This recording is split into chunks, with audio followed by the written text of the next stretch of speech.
Hey everyone, welcome back. My name is Mehul and welcome to a brand new course in which we'll be learning about advanced React patterns, the performance, the ecosystem of React, and how you can test your applications. So this is not the average course, and if you want to begin with React, what I would recommend first of all is start with React tutorials. Now you can find this inside your learning paths and React mastery learning path, and you will be able to get started with the tutorials in order. Once you're done with React tutorials, move on to React.js projects from Pedro's course, and then finally advanced React hooks. This course will introduce you to hooks and how you can get started with it.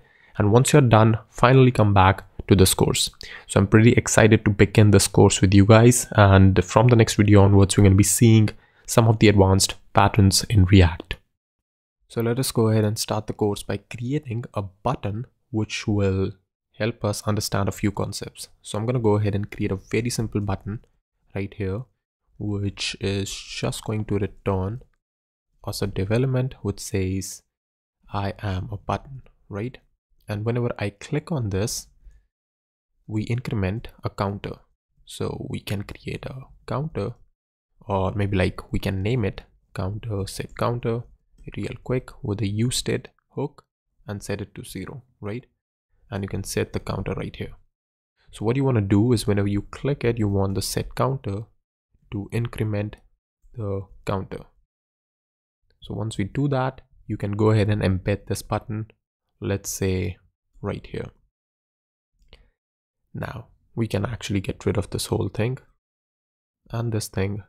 So we will have something like this, right? So I am a button with a 0 means this is a, this is a simple counter, and you can embed this button as many times as you want, and you're going to see that you get multiple such buttons. Now, let's say you want to have your custom logic as well whenever you pass in a single prop, or you want to customize the appearance of this. So let's say you want to have a size property which says, or maybe like color, not really size, which says black. This one says blue, and this one says green, right? So sure, you can go ahead and accept the props now, and you can start applying the props. Not really color, but maybe like something like style, and then you can say color is props.color, right? So you can do that, all that logic stuff here. But what about, let's say you want to pass in some common properties to these 3 buttons, right? So let's say I want to have increment of 2, and let's say something else, underline as true, right? So the way you can do it is, of course, we can first of all make this work by saying this is 1 instead of 1, this is props plus increment, and then underline just means that text decoration is props dot underline. Then it means we need underline, otherwise undefined, right? We don't really want to set this property. So you can see for all 3 buttons we have underline and increment of 2, so this works fine. Now the way you can pass these properties is, of course, you can write them one by one, but what you can see is because you repeat them so many times, you can actually take them out, right? So you can take them out completely, and you can say const props is an object which is having these as the value, right? And of course you will need to specify a comma.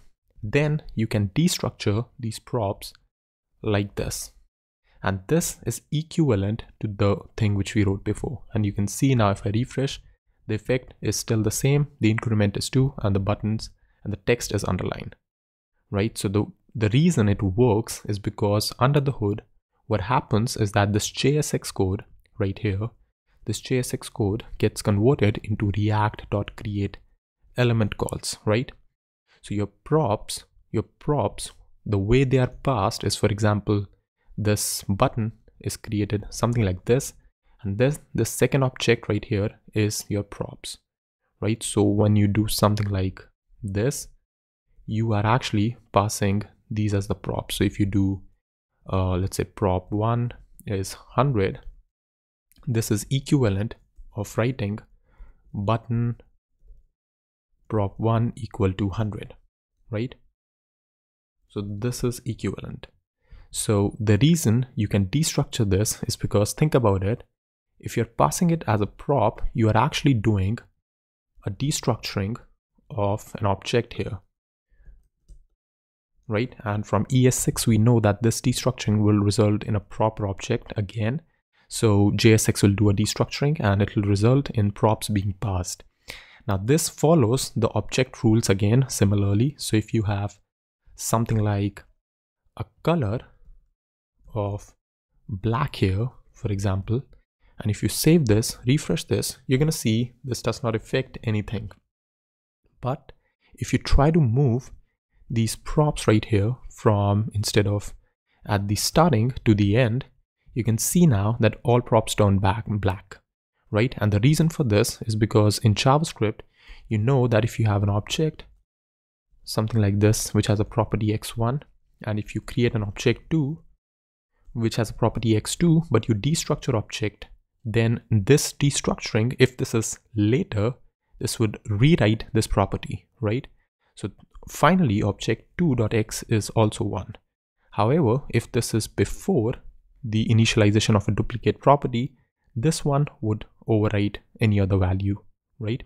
Similarly, if you have x3, something like this, if you have an object like this, can you guess what's the final x value in object 2.x? Well, yes, you guessed it right. It should be object 2.x is in fact 3.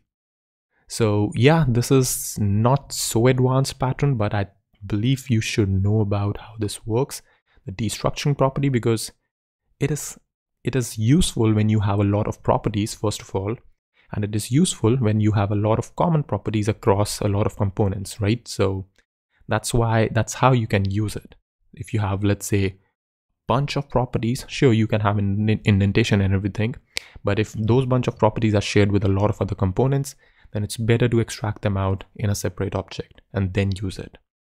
So yeah, that's pretty much it for this video. Hope you understood something new. I'm gonna see you in the next one. Hey everyone, welcome back. And in this video, let's just go ahead and discuss about something which is important, not only in terms of React, but also in terms of general computer science. And that is understanding about state machines. Now, we will not dive, very deep into state machines. They are a very vast topic if you want to study them. But just to give you an idea, what you can do with state machines is that you create a sort of logic where you transfer a state of a particular program from one state to another. Let me explain how that works. So let's say your program starts, right? It starts. Now, let's say you have 10 buttons on your page which do different things. So whenever a user clicks on a single button, the program then transitions into a different state, right? So the flow would look something like this. You will have an initial state start here. Then you will have, I cannot really draw it here, would probably need a whiteboard or something, but you will have 10 arrows which indicate that, hey, when you click on button 1, you transition to that state, button 2 transition to that state, 3, 4, 5, 6, 7, 8, and so on and so forth. Right? Now it is possible that clicking on one of these buttons probably makes an HTTP request, and then that request might fail, might not fail, right? So you again have those nested sort of things where in a state, it could transition to another place. For example, if it is an error state. So you would probably have an intermediate state and then move on to an error state. Now, why I'm talking about this is because in real world, when you're creating React components, it is a very good idea, especially we'll see that with the HTTP example later on. It is a very good idea to have a sort of a state instead of playing with Boolean values, right?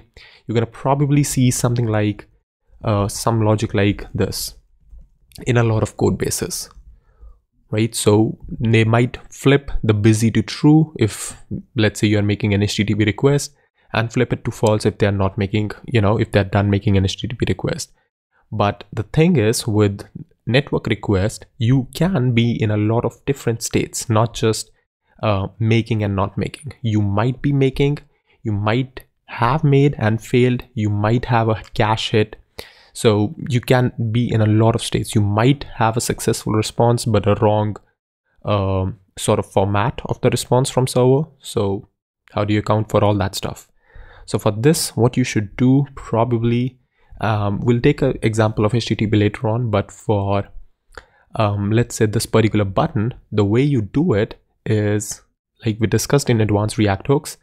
Making use of the use reducer hook is pretty convenient in this case. So what you can do is you can say state and dispatch, right? And you can say use, let's say, reducer with a reducer function, right?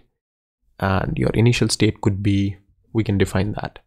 So let's say our reducer function is something like this, which would accept an action, right? And then we switch to action.type, and depending on what we have received, we're gonna be pretty much, you know, we can destruct it here only. So type and payloads. So if we have the type, we can say case. Let's say if this is something like pressed once, so you are creating a state where you are on pressed 0 initially. Then when you click on press 1, you return pressed 2, or maybe like, you know, state is pressed 2. Pretty much anything you want with additional metadata if you want to store. If you're on press 2, you return to state of pressed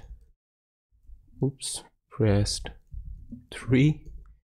And if you're on case state of press 3, you just return state pressed 1, right? So I have created a cyclic sort of state machine here, right? And once you do that, you could pretty much use reducer is not defined. So let's import that. And right here, you can say your state starts with, let's say, pressed 1, right? So whenever you click on this button, instead of incrementing it this time, what we can do is probably say dispatch. And okay, so a couple of fixes here. We don't really need to switch on type, and first of all we need state. So we're gonna have a state dependency. I hope you understand how use reducer works. If not, go back to advanced React hooks and you will be explained in a much better detail. So the first argument, just to give you a small crash course, the first argument would be automatically filled by React, and the second argument is what you passed inside your dispatch function. So we can pretty much get rid of the dispatch, and in fact we can get rid of this as well, to be honest, because we are not using anything. So we can just switch on the state itself. So if it is on press 1, we do that, and so on and so forth.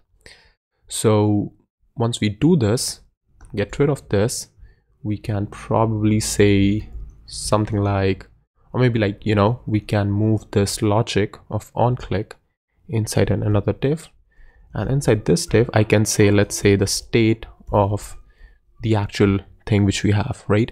So we click on this and cannot destructure undefined, as it is undefined.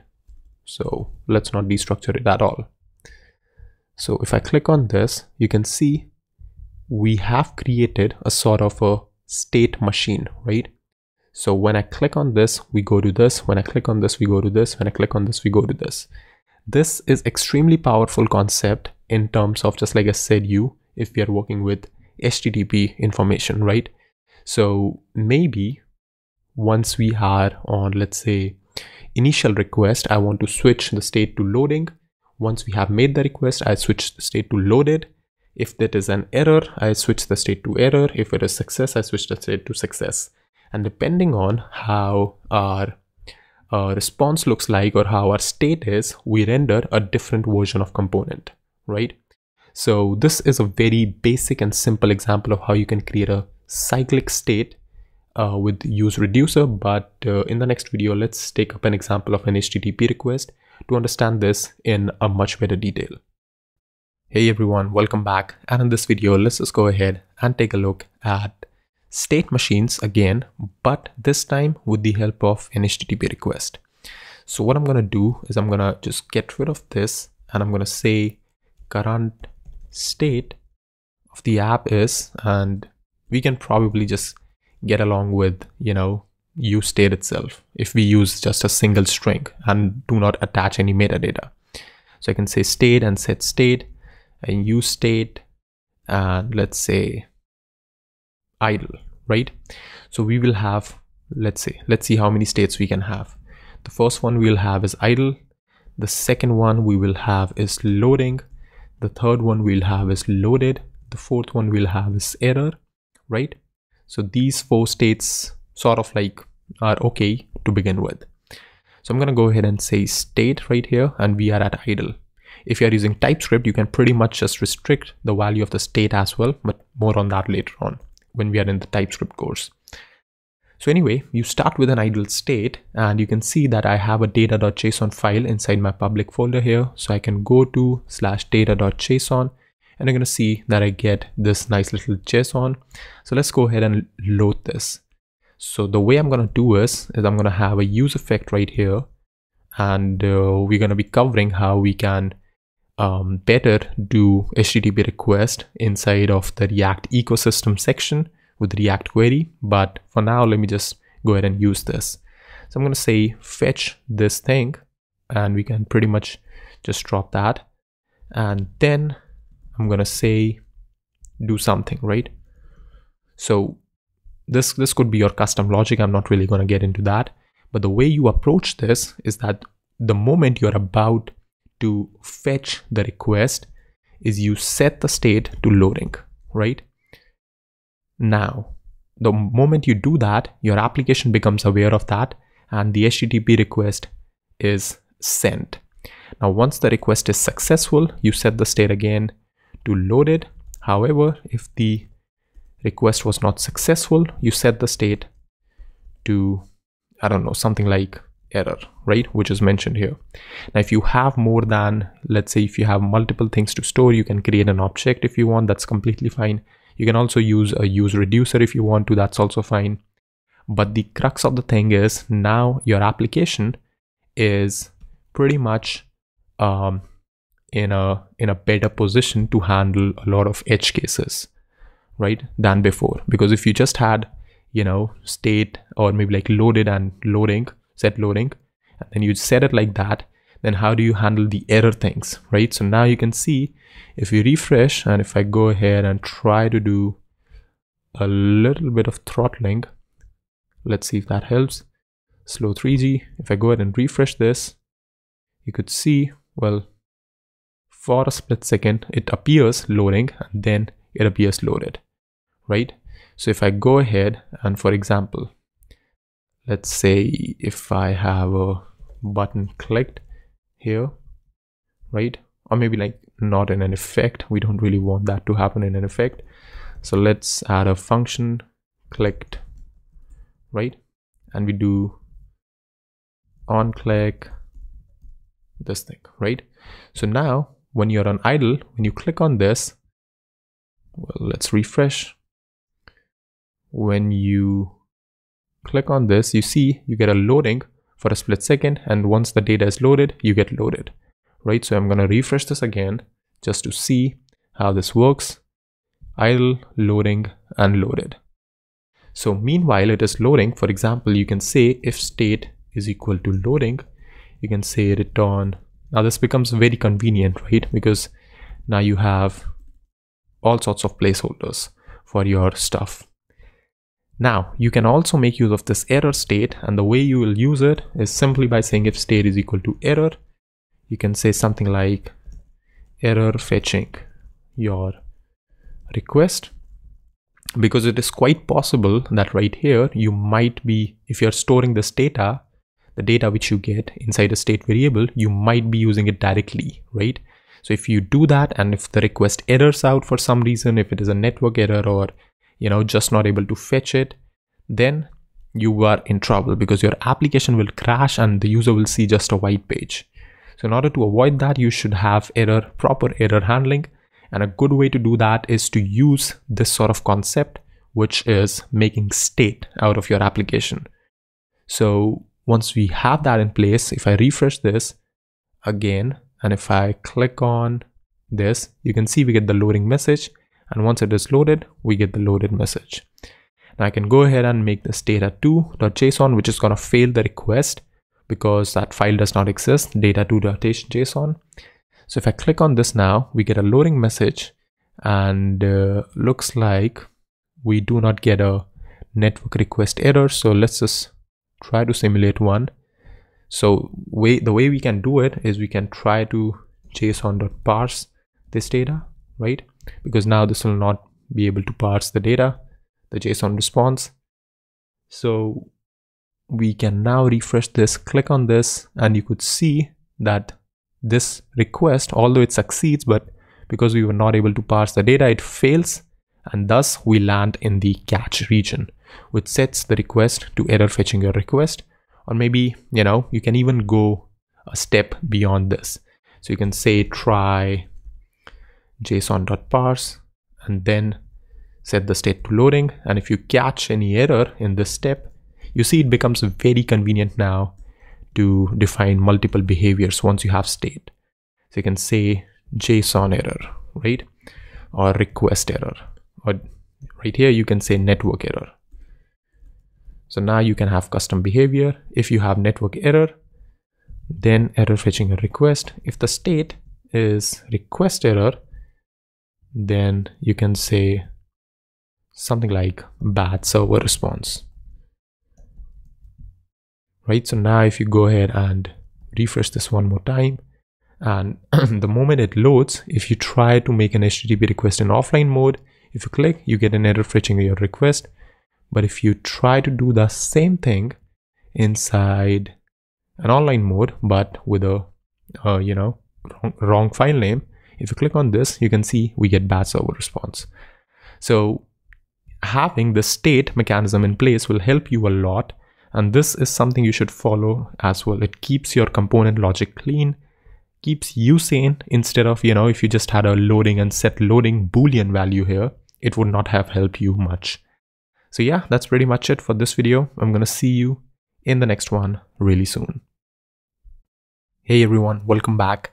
And in this video, let's just start something interesting, which is known as compound components in React. Now, I'm pretty sure if you have ever used an external library like Material UI or maybe some sort of UI library, you would have seen this pattern where what you would do is you would have something like a checkbox component like this, and inside you would have certain components, certain child components, which are only valid for that particular component, right? So for example, the one thing which I could think of, which probably might not be feature related, but inside Material UI, if you have table and then tbody, for example,thead or tbody, whatever it was, I do not remember the name.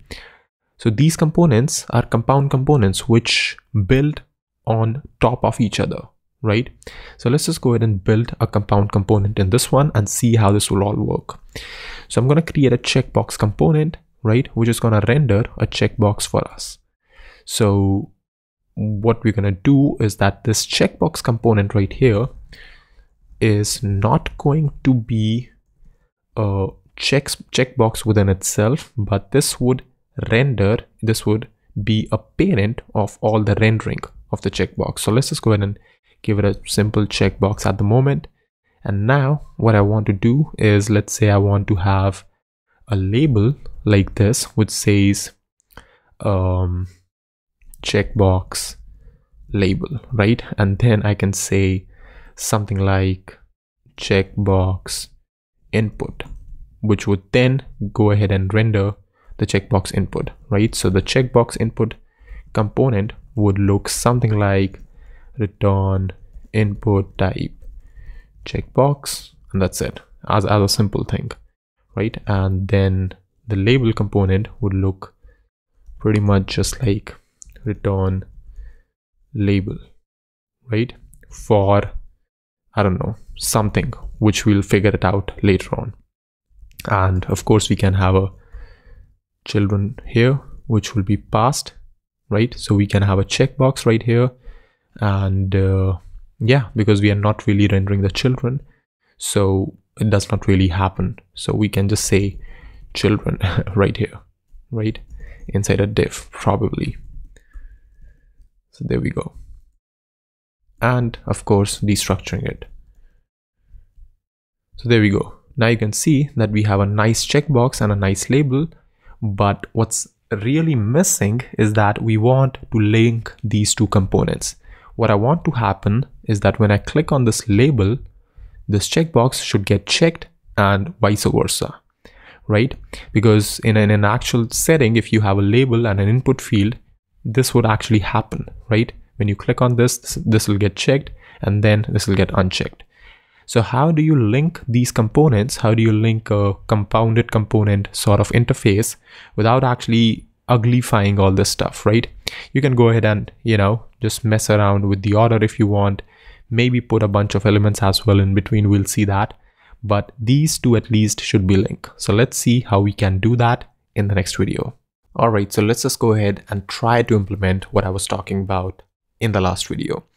So what we want is, first of all, I want to have an on-click event here so that we can toggle the checkbox state. So whenever I click on this, the checkbox should turn tick and then not tick, you know. So one way you can obviously think about is the way we will get this value is from props, right?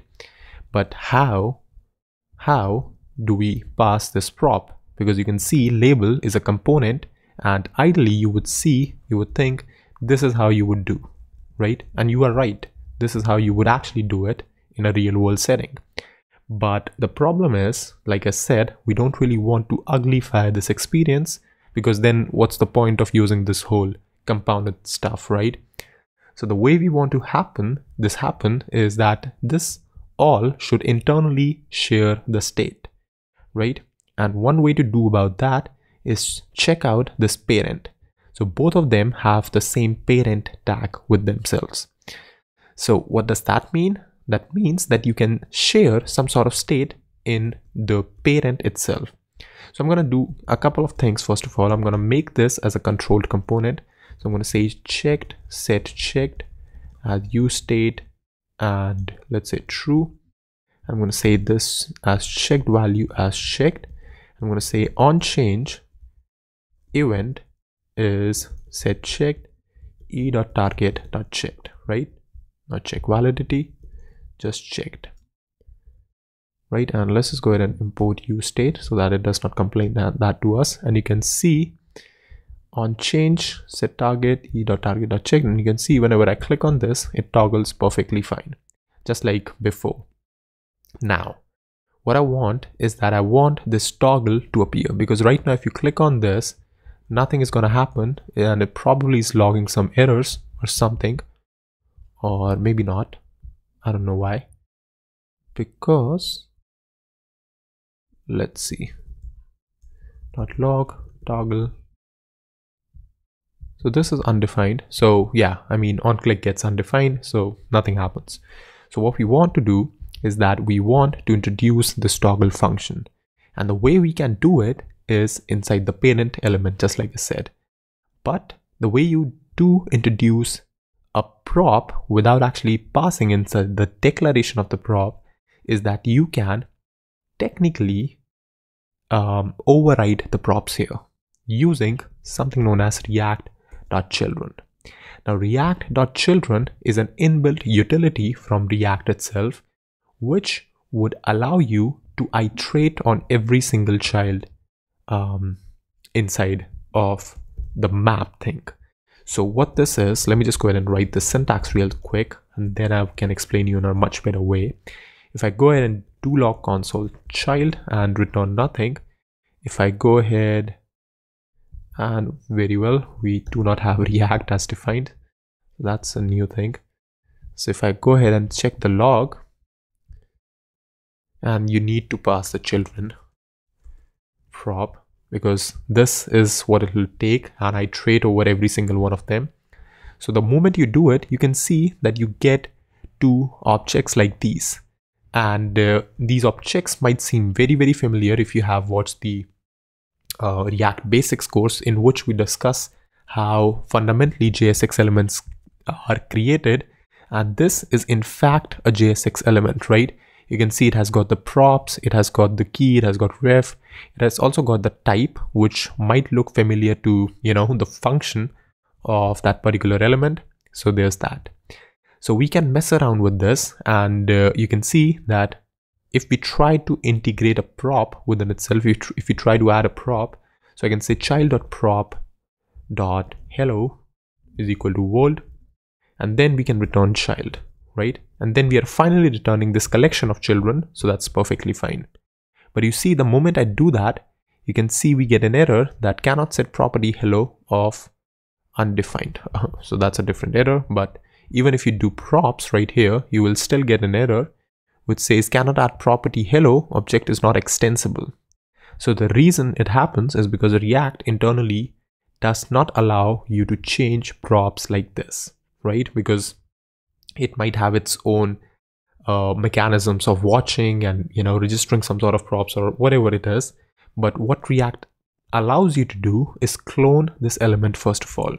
So we can say clone is react.clone element, and then I pass in this child, right? Now when you're cloning it, you can also pass it a bunch of props, that is the props it should accept. So of course you want the prop it should accept. The first one is, let's say if you want to try it out, hello and world. So if I go ahead and do that, refresh, you can see it now works fine, and of course it will, because we are not returning the clone. So now it works fine, but what you will be able to see is that now we have access to a new prop in both label, hello, like this, and inside the checkbox input as well. So I can just go ahead and, show you that this is in fact working. You can see we get two worlds right here with the hello prop, because we are injecting it inside of the react.clone element, which is the new child, and then we return the clone, and then we finally return the whole collection. So we can do something like all children, if that is clear, and then we can return all children, right? This is one and the same thing.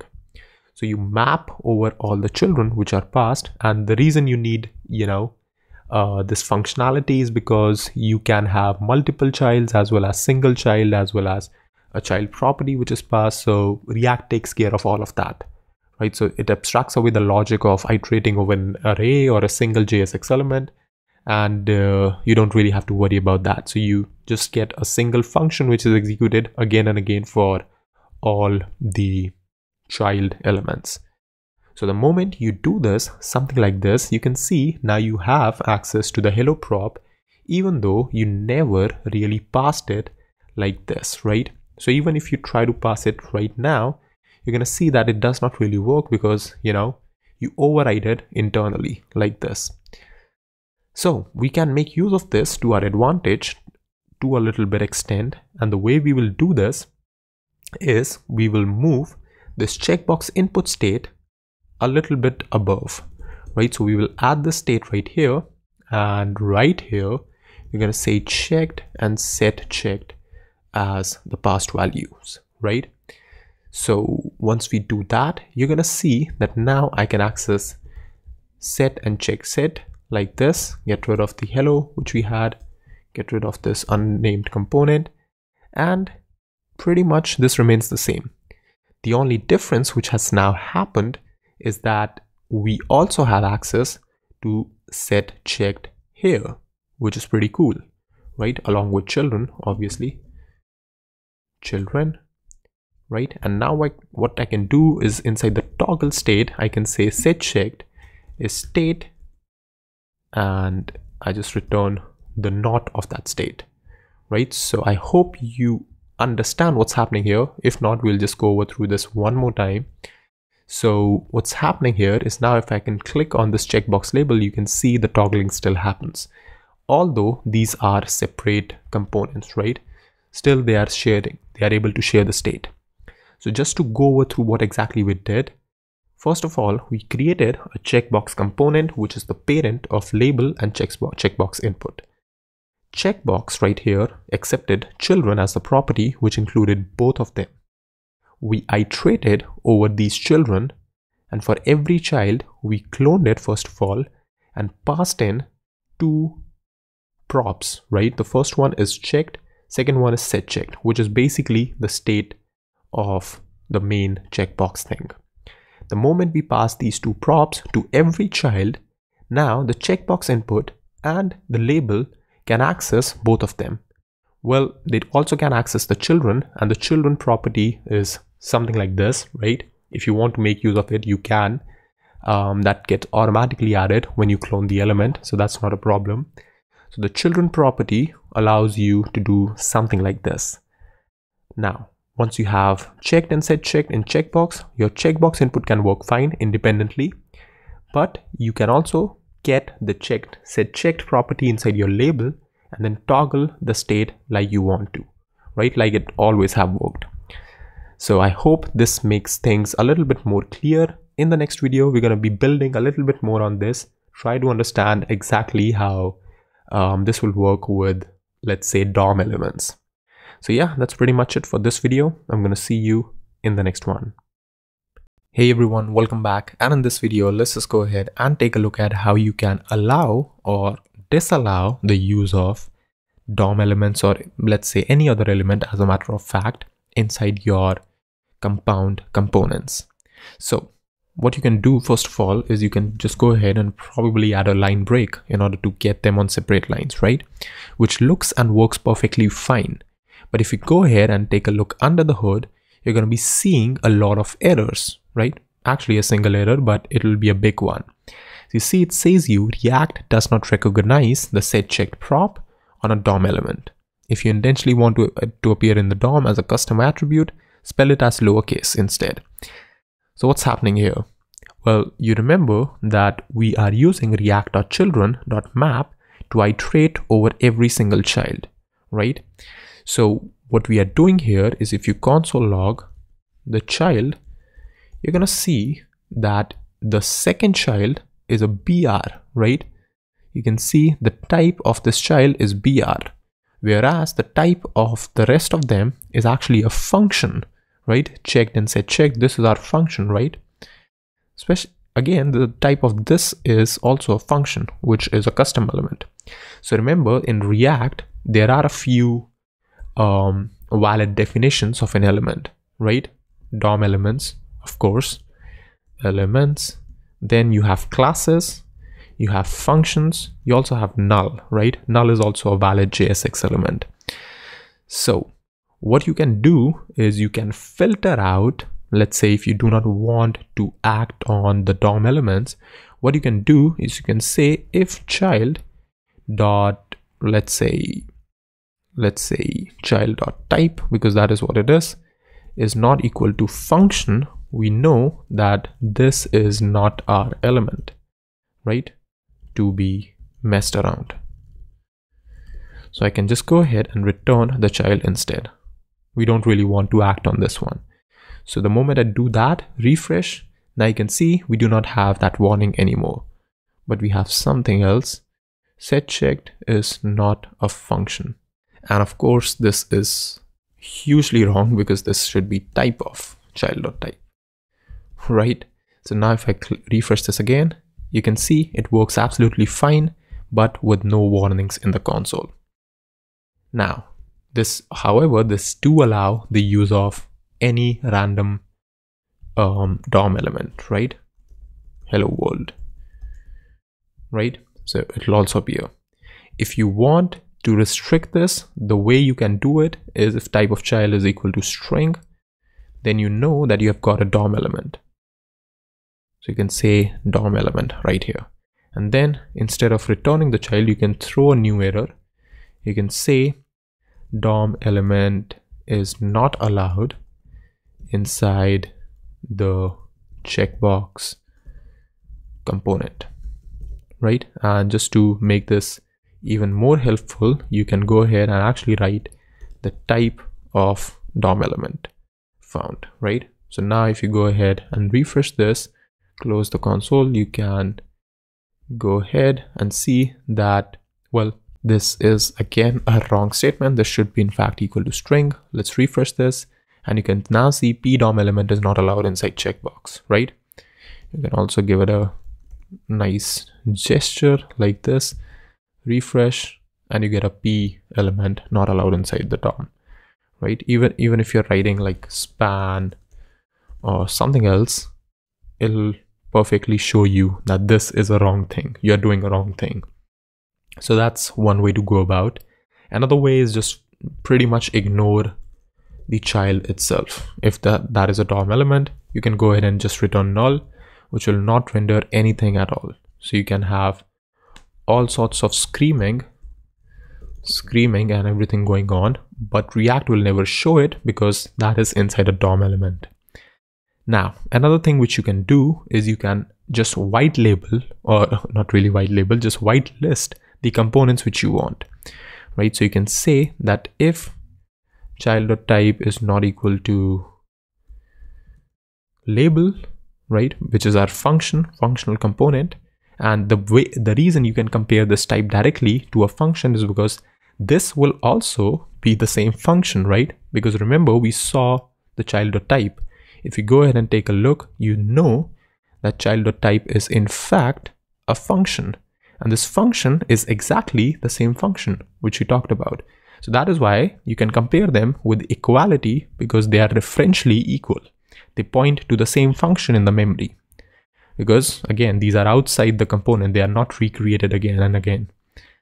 So if child.type is not equal to label and child.type is not equal to, let's say, checkbox input, then you want to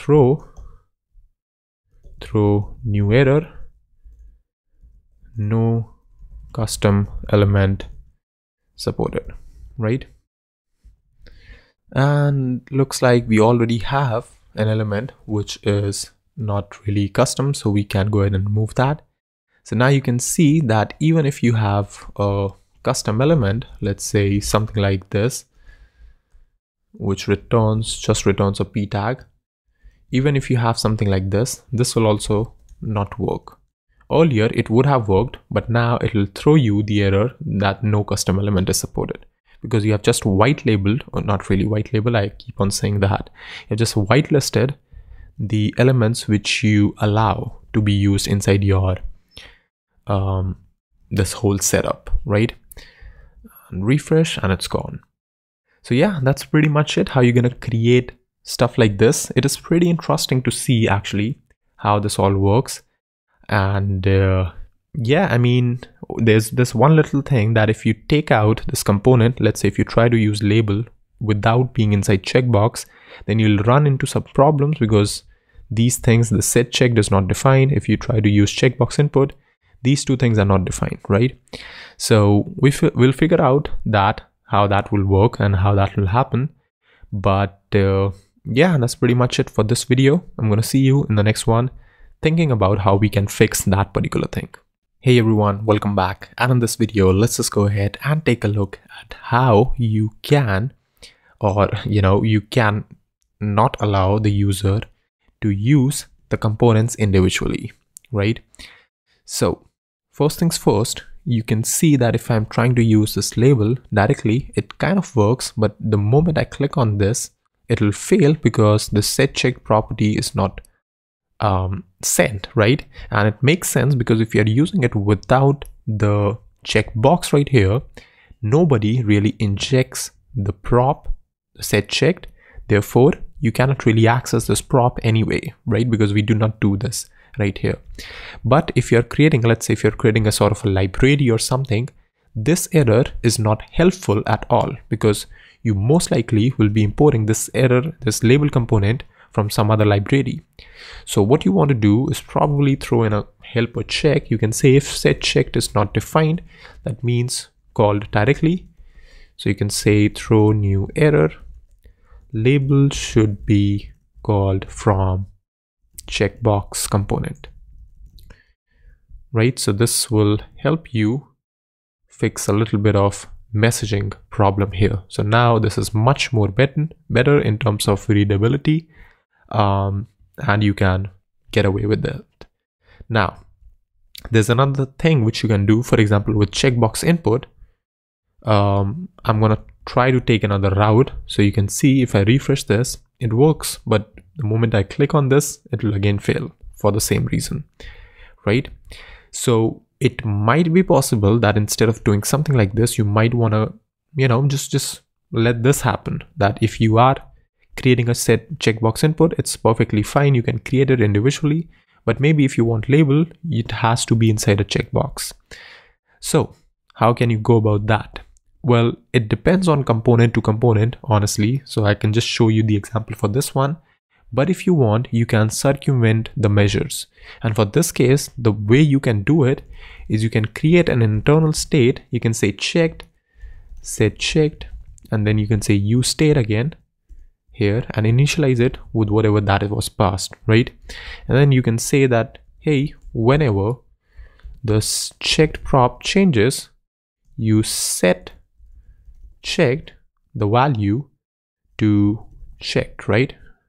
And now what you can do is on change, you set checked to e.target.checked, right? Because this is necessary.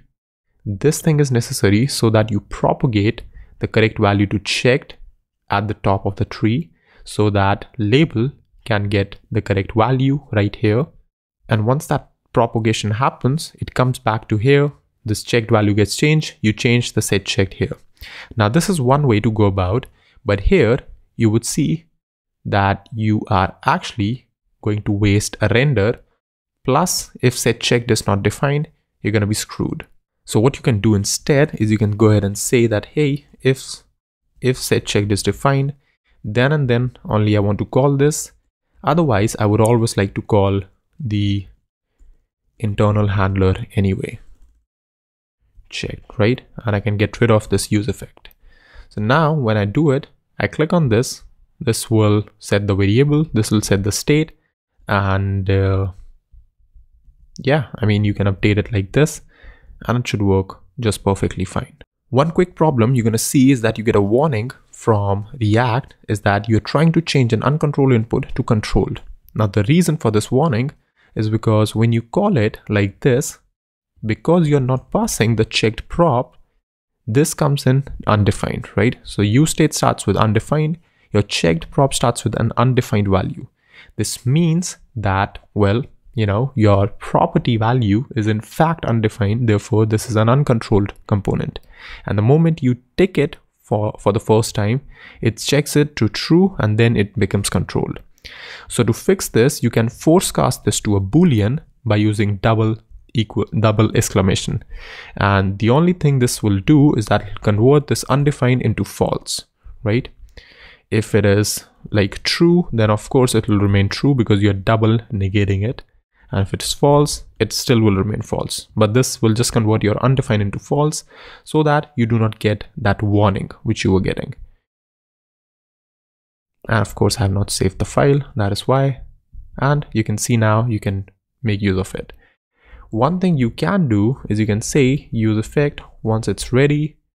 Once the component is ready, you can say if checked, not really checked, but if set checked is not there, you can say console.warn checkbox input should be called inside checkbox for maximum benefit or something like that, depends on what you want to do.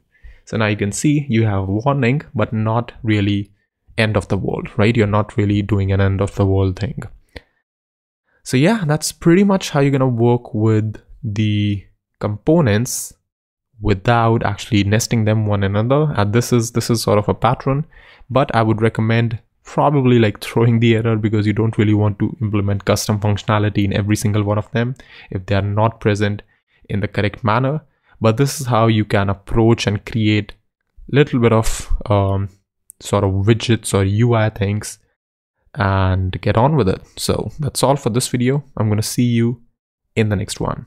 Hey everyone, welcome back. And in this video, let's just go ahead and take a look at how you can create more flexible components, which are called flexible compound components as well, using the same thing, right? Using the same sort of logic of sharing the state. So let me just go ahead and restore what we had really quick. So checkbox input and then label with a click me, something like that, right? And I'm also going to remove this custom logic because we probably would rather throw instead of, you know, not really creating the the sort of fallback thing. So I'm going to just throw new error should be used inside checkbox. Now, with that being done, what I want to do is I want to do something which will allow you to do something like this, right? Because what's going to happen right now, you can see that we get a no custom element supported, which is perfectly fine. But even if you try to, you know, support it, what's going to happen is that the element will not appear. Why? Because react.children.map can only run on a single level nested, right? You probably might be thinking that now, how do I inject the label with the appropriate values or with the appropriate thing? Even if you get rid of this whole thing and getting all the warnings and everything, you're going to see that you get an error that label should be called from the checkbox component, even after the fact that it has been called inside the checkbox component. The reason the set checked property is not reaching the label is because react.children.map is going to cover only 3 children. That is, the first one is going to be or not really 3, just the 2. The first one is going to be the input type of the checkbox, and the second one is going to be this div right here. React.children does not recursively go inside the children, right? So how do you fix that? Well, firstly, you might be thinking that maybe if there's a way to recursively, you know, go inside that particular tree and do some sort of stuff, but yeah, no, let's not do that. Instead of going recursive way, what we can do is we can pull the state out, that is the shared state, inside a context, right? Context is supported by default, comes from React, pretty much an easy API to set up and allows you to have nested access. So how do you do that? Is you first of all go ahead and create a context, or maybe like create a provider or something. So you say create context, import it, probably, right? And then you can pass in any value which you want. Next is you go ahead and instead of returning all children, what you can do is you can say, or maybe like, you know, checkbox interface, something like that. You can say checkbox interface dot provider and then wrap the whole children return value inside this, right? So what's happening here is that you are essentially just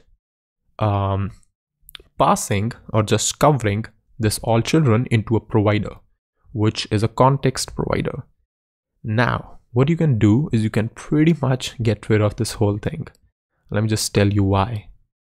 You can get rid of this whole thing and you can pass the value directly as the context value. So what's happening here is, and instead of all children, now you're going to be just using children. So what's happening here is that you are now passing or storing the value checked and set checked, which is the state, inside the context, and then your children can access that context directly. And the way they will access this is something like this. Instead of now receiving it from the props, we're going to be receiving it from the context provider. So you're going to have something like checked and set, or maybe like not really this, because we want to check if this called from outside the main component. So I'm going to say use context, and then I'm going to be providing this checkbox interface, right? So the moment we do that, we can check if the context is not present. Again, label should be called within the checkbox component. If it is, then I can just destructure checked and set checked. And I can just say props, not really props, but context. And we of course still need the children because that is obviously passed directly. And then we can just use set checked, right? Similarly, for checkbox input, we will not need the props anymore, but we will need the context, pretty much like this. And I can say if context is not present, we throw the error. Otherwise, I take out the checked and set checked from the context itself and then use it, right? So now if you go ahead and refresh this, you can see it pretty much works fine, even if it is embedded inside a div. Now you don't really have to worry about nesting at all because you know that, context provides access to all the children. Because we are using a hook, use context, we get the setter and getter of the state directly, right? So that's a pretty cool use of the context API in terms of creating your own components, which are compound components, and you want them to work in a following way. So yeah, I mean, that's a pretty neat approach. Let me know what you think about this approach, and you can use that. So if you try to, again, just to verify it one more time, if you try to use something like this out of the component itself, you're going to see we get should be used inside checkbox, because now our context is not defined. So the use context returns undefined because we were never able to find the provider, right, in the first place. That is why. So yeah, this works fine. Everything looks fine. That is all for this video. I'm going to see you in the next one. Hey guys, thank you so much for watching the free preview of the Advanced React course. I would highly recommend you, if you can, go ahead and get a codedamn Elite membership, which will unlock the full complete React Mastery learning path, which you can go from learning paths and React Mastery, and you can pick up not only advanced React patterns, but basically every single course and hands-on practice on this page. This will unlock all the courses on the website on this learning path and all the practice projects as well. It's as cheap as $13 a month or 999 INR if you're from India. And if you like the content, you can continue this course. There's a lot more sections left, performance, ecosystem, all that stuff is still out there for you to try out with the hands-on practice, which you get from the codedamn interface like this. So I would pretty much appreciate you, because you will be supporting not only the platform, but me in terms of creating more content, in terms of getting more content creators to create content on codedamn, in terms of improving the practice hands-on interface. So yeah, I mean, there's so much more coming up in the future in 2021, and I'm very excited to get you on board.